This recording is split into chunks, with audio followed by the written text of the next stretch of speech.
the lion and the Sultan, an unlikely alliance.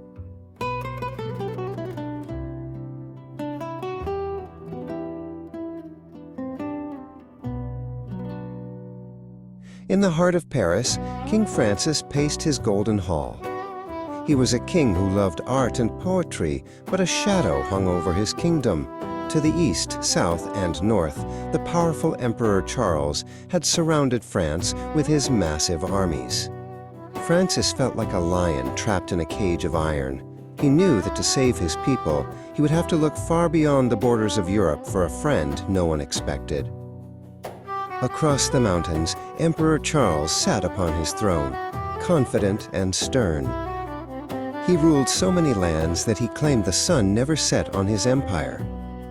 He moved tiny wooden soldiers across a giant map, closing in on France. Charles believed he was the strongest ruler in the world, and he didn't think anyone would dare to challenge his might.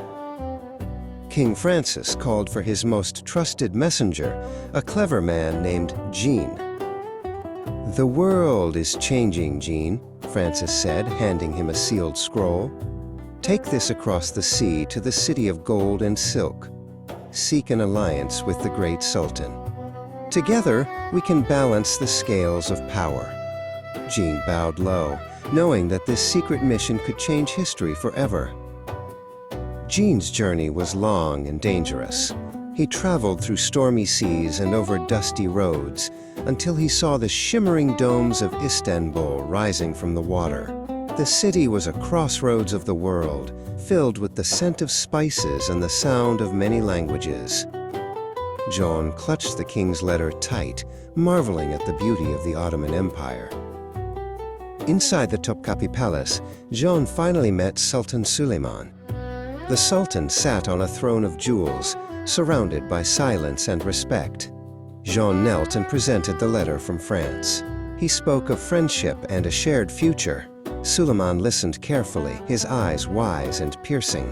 He knew that an alliance with a king from the West was a bold and historic move. Suleiman realized that by helping France, he could also protect his own borders and open new paths for trade. He took a golden quill and signed the treaty. This unholy alliance, as others would call it, was actually a bridge between two different worlds. "Tell your king," Suleiman said with a smile, "that the East and the West shall stand together." Soon, the alliance moved from paper to the sea. Jean stood on the deck of a French ship as a massive Ottoman fleet, led by the famous Admiral Hayreddin, sailed into view. The red flags of the Sultan joined the blue flags of the king. The sailors cheered, seeing that they were no longer alone against the might of Emperor Charles. When Emperor Charles heard the news, his confidence shook. He looked out from his coastal fortress and saw the combined strength of the French and Ottoman fleets. He realized that his plan to surround France had failed. The world was bigger than he had thought, and new friendships had created a power he could not simply sweep away.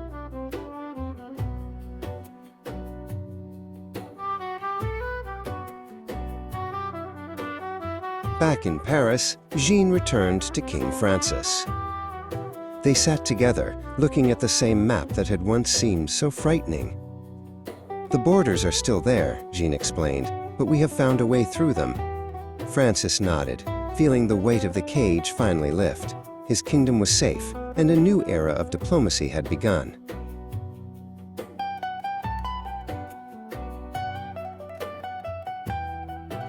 The alliance of 1536 lasted for centuries, bringing silk, coffee, and new ideas to the streets of France. It showed the world that even the most different cultures could find common ground when they worked together for peace and balance. King Francis and Sultan Suleiman never met in person, but their handshake across the sea changed the map of the world forever.